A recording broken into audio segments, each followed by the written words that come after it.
Hello everyone, welcome back. Thank you so much for joining me. Today I want to talk about a new release that has people talking for a few reasons. Kim Kardashian has released a new brand and a new collection that has had various reactions, some good, some bad. The revamped, I guess, brand from Kim Kardashian is now going to be called Skin by Kim. I think that's how you pronounce it. I don't know how to pronounce SKKN, but it makes sense. And immediately, you know, just looking at the new launch, it does look kind of beige.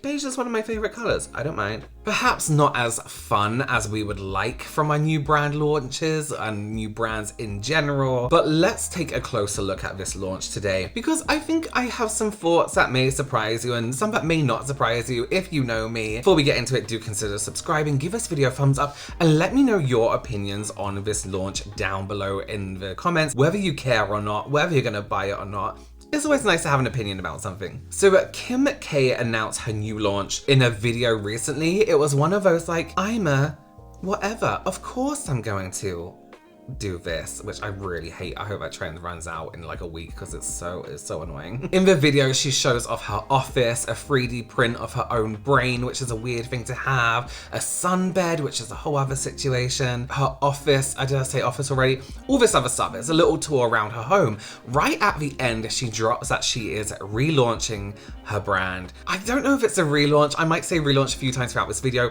but it's kind of a whole new brand. I'm Kim Kardashian. Of course I have all my magazine covers covering my walls. I'm Kim Kardashian. Of course I have my mannequin with my custom measurements in my glam room. I'm Kim Kardashian. Of course I have my beauty campaigns on loop on a big TV wall. I'm Kim Kardashian. Of course I have 3D models, my brain and my plane in my office. I'm Kim Kardashian. Of course I have a tanning bed. And a red light bed in my office. I'm Kim Kardashian. Of course I'm launching lip liners in 15 different nudes. Let's touch on this release statement here from Kim and that she has under the post because there's some choice words. It says, Skin by Kim, where skin-loving formulas meet high-performance glam. We can say glamour, we don't have to keep calling it glam. I've recently been taking a skin-first approach towards my beauty routine. In developing Skin by Kim makeup, my goal was not to only create universally flattering cosmetics essentials, keep that universal flattering in your head, but also to ensure that our products are clean. There it is, clean. Hydrating and help improve the look and feel of skin with every wear. Meet your new makeup bag must-have, inspired by my iconic smoky eye and nude lip.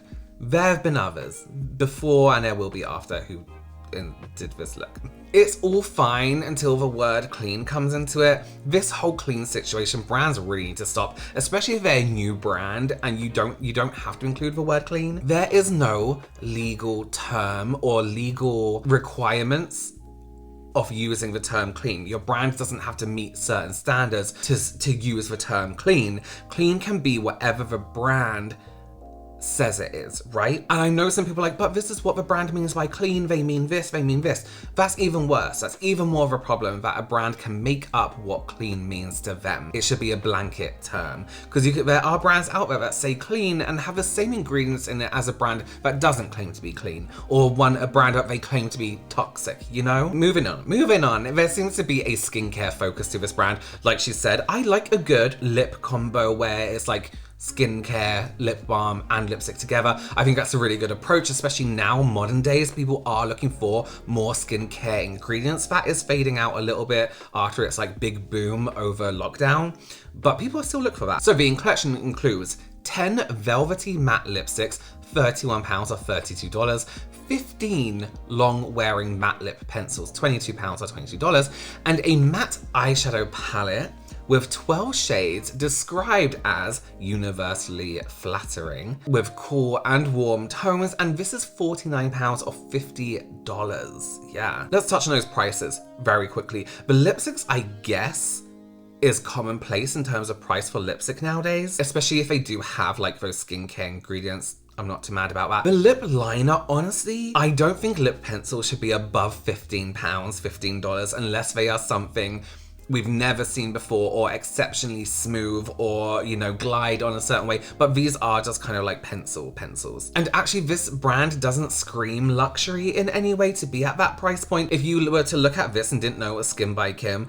and someone was like, oh, this is Colourpop's new collection, you'd be like, yeah, fine. And the palette, in my opinion, is severely overpriced. $50 for this, for basic nudes, 40 at a push, right? But let's not all be negative. Let's start with a few pros. Starting a brand like this with these basics, I think is quite good. I like the fact that there are more pencils than lipsticks, because not everybody always wants their lip liner to match their lipstick exactly. Sometimes we like it a bit darker, dramatically darker, mid-darker, a bit warmer, a bit cooler. Although the choice in shades in terms of warms and cools isn't great. It's all very similar in terms of color. I do like that the palette is regular and kind of a staple. I always try to look at new brands and new products, new palettes, thinking what if this was someone's first makeup purchase, their first palette purchase. So I guess it's okay to an extent. And I mean, I look at a palette like this and I see a matte highlight, a contour, a bronzer, eyeshadow, eyebrows, potentially a powder lip line. It's a good multi-use palette if it's the only palette you're to buy that year. The lipsticks, I think, is a great launch, again with the skincare.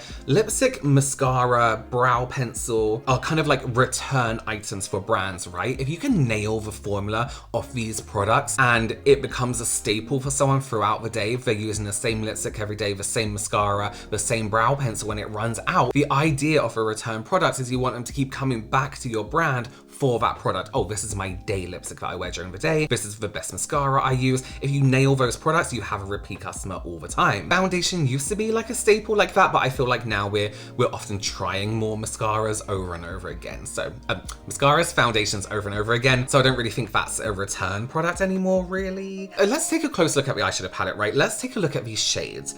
I want to question the universally flattering aspect of this, because in the promo pictures from Skin by Kim, it looks deep. The shades look deep. They have a depthness to them, a depth to them. But when you're looking at the other promo pictures from the brand itself, but also from other people, it doesn't look the same. It looks lighter. The warmth from a lot of these shades disappear completely. They almost have these pastely light white undertones to them. Now here's the deal, right? When an eyeshadow palette is released and a lot of the tones tend to be quite light, a lot of people say it's not inclusive, right? And most of the time they're right. People who wear makeup and eyeshadow with deeper skin tones do use these lighter shades. But the issue is, from my experience as a professional makeup artist, when it comes to using light pastels on deeper skin tones, white, light pinks, gray tones, it needs to be paired up with something else to give it like a seamless blend into the skin tone. And this is kind of where this palette lacks. It doesn't provide that on the bottom row at all. So I'm not really sure about the universal part in this palette.